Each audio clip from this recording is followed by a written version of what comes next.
Salut à tous, je suis super content de vous retrouver pour un nouveau Moment Cannes 2025. Alors aujourd'hui on est à quelques heures du coup d'envoi d'un explosif Maroc-Cameroun en quart de finale de la Cannes 2025. Ça va être l'occasion pour nous et ses copains de faire appel à notre expert du football marocain, Reda, et de voir un peu avec lui quelle est la tendance à quelques heures de ce coup d'envoi. Donc, on va se poser une grande question. Est-ce que ce Maroc-Cameroun, c'est vraiment du 50-50? Bon, salut mon copain. Je voulais savoir un peu comment ça allait à quelques heures de ce coup d'envoi là. On le sent comment du côté du Maroc? On est plutôt détendu ou on est un petit peu en stress? Dis-nous tout. C'est pour ça que j'aurais bien aimé avoir ton avis avant, mais c'est pas loin d'être du 50-50, hein. Parce que ce Cameroun-là, franchement, c'est vraiment pas un cadeau du tout, hein. Toi, t'en penses quoi? T'es plutôt confiant? T'as peur? T'es comment? Dis-moi un peu. J'étais en appel avec mon père, on parlait de ça justement, et lui pareil, hein. Franchement, il m'avait dit la Tanzanie, il ne voyait pas passer. Bon, au final, c'est passé. Là, le Cameroun, il a réitéré en pire en me disant, Reda, on va pas passer là. Il m'a dit là, cette marche, elle est trop grosse pour moi, et en vrai, je peux que être d'accord avec toi. Et surtout qu'au début de la compétition, moi je me souviens d'avoir dit que le Cameroun, ça allait être mon flop par rapport au contexte actuel de la sélection, la non-qualification en Coupe du Monde, etc. Il y avait plein de facteurs d'avant Cannes qui nous faisaient dire que le Cameroun c'était compliqué. Ouais, je confirme, j'ai retrouvé une petite archive qui date d'il y a quelques jours. Bon, toi, Reda, c'est quoi pour toi le flop de la Cannes 2025? Moi, je suis désolé, mais Serge, il va se fâcher contre moi. Je suis obligé, hein. Le Cameroun, ça va être compliqué, hein. Tu penses que le Cameroun, ça va être quoi? Ça va être le fiasco de la Cannes? Fiasco, je dirais pas jusque-là parce que je les vois mal ne pas sortir des poules. Mais je trouve pas ça déconnant de penser qu'ils sortiront en huitième de finale. Mais là, j'ai vu les matchs du Cameroun depuis le début de la Cannes. Ah, je suis pas heureux, hein. Franchement, c'est si ce n'est le pire adversaire après le Nigeria, que je n'aurais surtout pas voulu tirer. Et là, pour le coup, je suis pas vraiment confiant, hein. T'as dit que c'était un 50-50 sur papier, ouais. Après, moi, il y a mon côté supporter qui me fait un peu de l'œil et qui fait que j'ai un peu ce sceptisme-là. Mais là, pour le coup, je suis pas confiant, hein. Honnêtement, je serais pas choqué qu'on soit éliminé à ce stade-là. Ah ouais, ça envisage potentiellement une élimination contre le Cameroun en quart de finale. Bon, c'est vrai que sur ce qu'on a pu voir depuis le début de la compétition, c'est un peu flippant. Donc là, il y a eu une conf de presse là tout à l'heure avec Regragui et Gaman où il disait qu'il voulait absolument tester le système défensif à 3, que Amrabat il allait potentiellement pas être là non plus parce que depuis sa blessure à la cheville, il a du mal.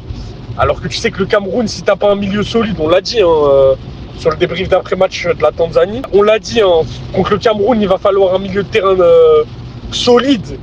Et des solutions comme Targaline ou El Khannous, c'est un peu léger physiquement, tu vois. En termes de physique, tu vois, c'est pas assez brut, c'est pas un Amrabat. Ah ouais, le changement tactique en pleine compétition, je suis pas sûr que ça soit la meilleure idée. Surtout si t'as pas Amrabat qui est là pour te mettre de l'impact physique au milieu. Ouais, j'avoue, c'est compliqué avec les gars qui. Maintenant, voilà, c'est pas un système qui était demandé par les supporters marocains, la défense à 3. Oui, une défense à 3, je suis pas très in. C'est un système qu'on a, en tout cas nous supporters, beaucoup demandé à Regragui en amont de cette canne, parce que voilà, on sait qu'on a la chance d'avoir une paire de latéraux qui est très bon offensivement. Et c'est ce qui n'a pas été fait avec l'excuse du on joue des blocs bas, c'est potentiellement ce qu'on va le plus affronter à la canne. Sauf que là, on a affronté que des blocs bas depuis le début de la canne et l'équipe elle donne pas satisfaction. Sauf que là le problème c'est que tu arrives face à une équipe où le jeu va être plus ouvert et que tu peux vraiment profiter de ce système avec deux pistons sur les côtés. Mais c'est pas le moment de entre guillemets tester de nouvelles choses. C'est des choses qu'il fallait tester en amont pour voir si ça marche ou pas. Là c'est trop tard. Et pour le coup, s'ils testent ça demain entre guillemets en sujet expérimental, c'est soit ça passe, soit ça casse, mais c'est un énorme pari. Et si ça passe pas, bah ça sera encore un énième mauvais choix de Regragui. Et on n'est pas au premier mauvais choix depuis le début de cette CAN. Ah, ça commence à parler de Walid Regragui. Ça sent le tarif par ici. Je vais pas crier au feu comme font certains supporters. Je vais respecter ce que dit le coach.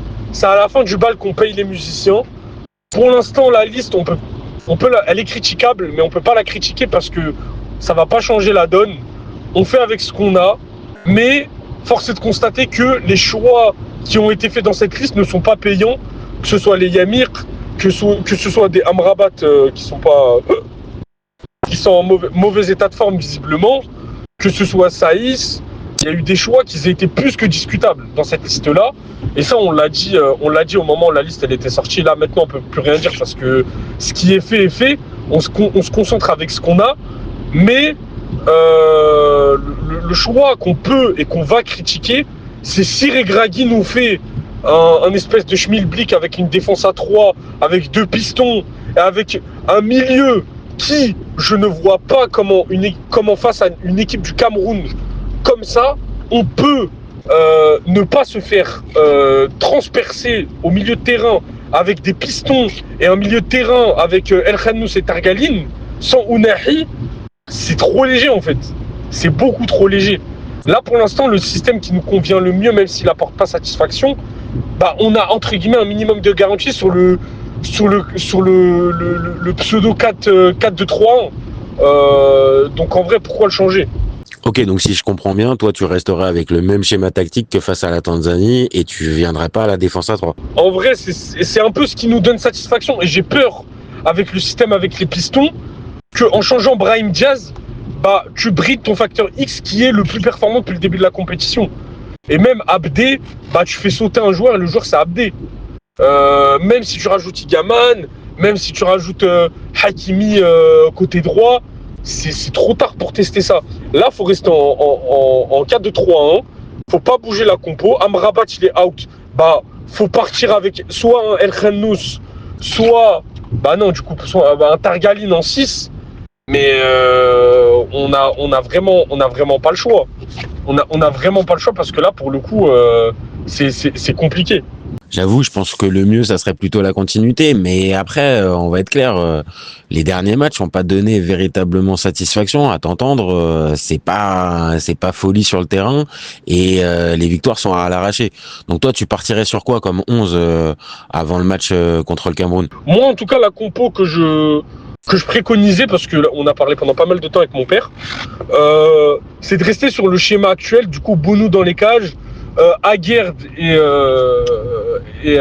Massina en charnière centrale, Hakimi, Mazraoui, même si j'ai le seum pour Salahuddin, mais bon, malheureusement Mazraoui il est trop fort côté droit, côté gauche, piston, tout ce que tu veux. Le mec c'est un monstre, t'es obligé de le laisser, il est indéboulonnable. Après je mettrais El Ainaoui en 6 avec El Khannous du coup et Saibari. Un peu du coup ce qui a été fait contre la Tanzanie, même si ça a été compliqué pour El Khannous, faut qu'il joue simple. Et du coup moi je garde mon trio d'attaque devant, même si je serais pas étonné de voir un Gaman commencer titulaire, même si je trouve ça un peu trop brut. Je vois je préfère commencer avec Abdé à gauche, Brahim à droite et El Kaabi en 9 et faire rentrer Igaman si El Kaabi est pas assez intéressant à partir de la 60e. Ah ouais, débuter avec Igaman, ça serait surprenant de la part de Regragui qui a plutôt des choix un peu sécuritaires depuis le début de la compète. J'avoue, je pense qu'il va commencer avec El Kaabi. Maintenant, voilà, je suis assez d'accord aussi avec toi. Changer le système tactique, pour moi, c'est pas une bonne idée et ça apporterait rien de génial. Et tu peux déstabiliser plus ton équipe. Maintenant, avec le schéma qui va être proposé avec le Cameroun, t'es pas un peu plus confiant avec une équipe qui va moins jouer derrière bloc bas? Je réitère ce que je dis face au Cameroun, que ce soit les équipes qui restent, hein, Cameroun, Algérie, Nigeria, jouer en piston, c'est une très mauvaise idée. Hein. C'est une très mauvaise idée. Parce que pour jouer avec 2 pistons et une défense à 3, faut qu'au milieu de terrain, ce soit compact. Faut que ce soit solide physiquement. Et l'espèce de seule solidité qu'on avait, c'était Amrabat et il n'est pas là. Donc, et même encore, Amrabat dans une défense à 3, je le vois pas progresser dans ce dispositif-là. Moi, je le vois vraiment évoluer en pur 6 dans un 4-2-3-1 avec un 8 devant qui distribue, un Ounahi, typiquement, et un El Ainaoui qui vient un peu faire la passerelle entre les deux, tu vois. Mais là, pour le coup, un système avec 3 défenseurs et 2 pistons, c'est même pas la peine d'y penser. Hein. Ok, j'ai compris. Le système à 3, c'est pas ce qu'il faut tenter. Après, ouais, je suis plutôt d'accord avec toi. Je te le disais tout à l'heure, m'a changé le système. Je pense pas que ça soit une bonne idée en pleine compétition et surtout que t'as pas forcément les joueurs pour. Après, ça veut peut-être dire que les choix de Regragui sont pas si sûrs. Hein. On en a parlé plusieurs fois sur la chaîne, toi et moi. Il a été plusieurs fois contesté, mais il y avait une certaine adhésion autour de lui parce que il faut que le Maroc aille loin et tout ça.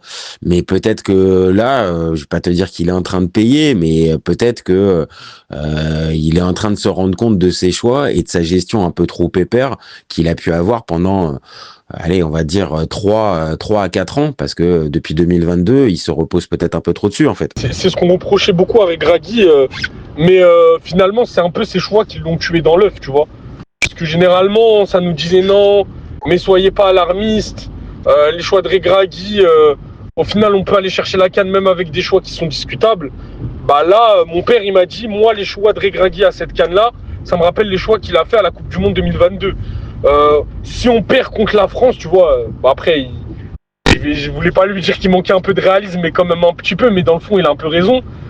Même si on perd contre la France, Regragui, même si on a fait un très beau parcours, il a une part de responsabilité dans ses choix, parce que tu arrives contre la France avec une défense. C'était qui déjà? Putain, j'ai oublié son nom. Celui qui jouait à Brest. Avec El Yamir et l'autre. Achraf Dari, pardon. Voilà.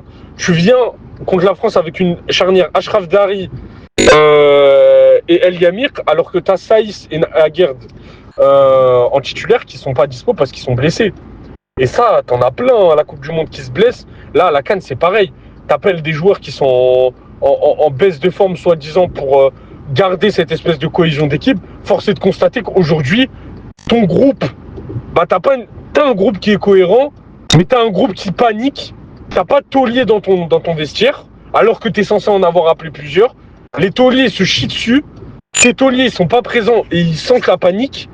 Et les choix que tu fais, ils sont pas payants parce que tu joues avec des joueurs qui sont blessés.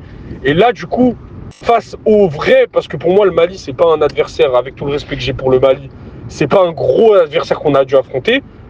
Là, tu es face à ton premier gros adversaire depuis le mondial, parce que même l'Afrique du Sud, c'était pas censé être un adversaire sur lequel on devait buter.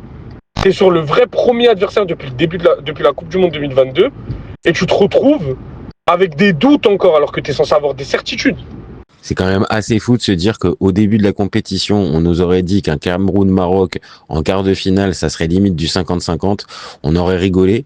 Et là, maintenant, on se retrouve à quelques heures du match avec une configuration qui est vraiment, vraiment compliquée. Donc, ouais, difficile, voire impossible à pronostiquer ce match.